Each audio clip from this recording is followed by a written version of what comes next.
जय हिंद दोस्तों, आज के एक और इस नए वीडियो में हम बात करने वाले हैं पीपीएफ अकाउंट के विषय में, जहां पर हम अच्छे से समझेंगे और जानेंगे कि आखिर ये पीपीएफ अकाउंट क्या होता है, पीपीएफ अकाउंट कौन कौन लोग खुलवा सकते हैं, पीपीएफ अकाउंट को खुलवाने के क्या क्या बेनिफिट्स होते हैं। इन सभी टॉपिक्स को आज के इस वीडियो में हम कवर करेंगे। तो चलिए दोस्तों स्टार्ट करते हैं और जानते हैं। तो दोस्तों यहाँ पर सबसे पहले मैं आपको बताना चाहूंगा, ये जो पीपीएफ है इसका पूरा नाम है पब्लिक प्रोविडेंट फंड।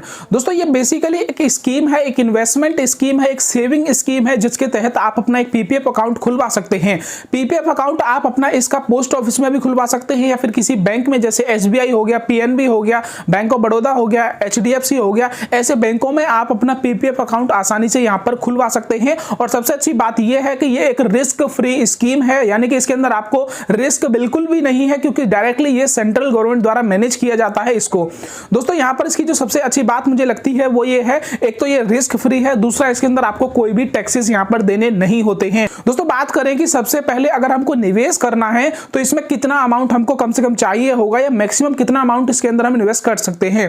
दोस्तों कम से कम इसमें आप 500 रुपए यहां पर ईयर इन्वेस्ट कर सकते हैं। इसके अलावा जिसकी मैक्सिमम लिमिट है वो है 1.5 लाख, यानी कि 1.5 लाख रुपए तक का जो अमाउंट है वो यहां पर इसके अंदर आप इन्वेस्ट कर पाएंगे। दोस्तों ये जो इन्वेस्टमेंट है इसको आप मंथली भी यानी कि महीने पर भी कर सकते हैं, क्वार्टरली यानी कि 3 महीने में भी कर सकते हैं, 6 महीने में भी कर सकते हैं, या फिर 1 साल के तौर पर भी आप इसके अंदर इन्वेस्टमेंट यहां पर कर सकते हैं।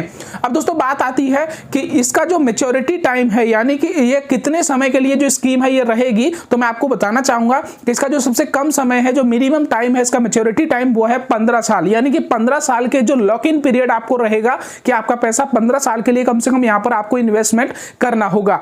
दोस्तों बात की जाए इंटरेस्ट की, तो मैं आपको बताना चाहूंगा कि इसका जो इंटरेस्ट रहता है वो एफडी अकाउंट से और सेविंग अकाउंट से ज्यादा रहता है। यानी कि इसका जो इंटरेस्ट रेट है वो आपको 7% से नीचे तो देखने को मिलेगा ही नहीं। ये 7 से लेके 9 के बीच में यहां पर कुछ भी हो सकता है, क्योंकि ये क्वार्टरली बेसिस पर यहां पर चेंज होता रहता है, बदलता रहता है। और आपका जो पैसा है वो मंथली यहां पर उसकी कंपाउंडिंग होती रहती है, मंथली बेसिस पर आपका जो इंटरेस्ट है वो यहां पर आपके अमाउंट के अंदर ऐड होता रहता है। अब बात आती है कि अगर हमको पैसा कह सकते हैं विड्रॉल करना है तो हम वो कैसे कर पाएंगे। दोस्तों सबसे पहले आपको विड्रॉल करने के लिए आपको 2 कंडीशंस लगती हैं। पहला तो या तो आप बहुत ज्यादा इमरजेंसी केस में हैं तो यहां पर आप अपने पैसे को विड्रॉल कर पाएंगे, लेकिन 1% का जो आपका इंटरेस्ट रेट है वो पेनल्टी के तौर पर यहां से आप पे काट लिया जाता है। लेकिन अगर आप अपने मैच्योरिटी टाइम पर इसको कहीं ना कहीं विड्रॉल करते हैं तो आपको इसके अंदर फुल अमाउंट आपको दिया जाता है। दूसरा, अगर आपको 3 से 6 साल के बीच में आपको इस पैसे को निकालना है तो यहां पर इस काम को आप कर पाएंगे। बाद में आप अगर 7 साल आपका इसके अंदर हो गया है मैच्योरिटी टाइम, तो 7 साल के बाद आपका जो पार्शियल अमाउंट है वो यहां पर आपको दे दिया जाता है विड्रॉल के तौर पर।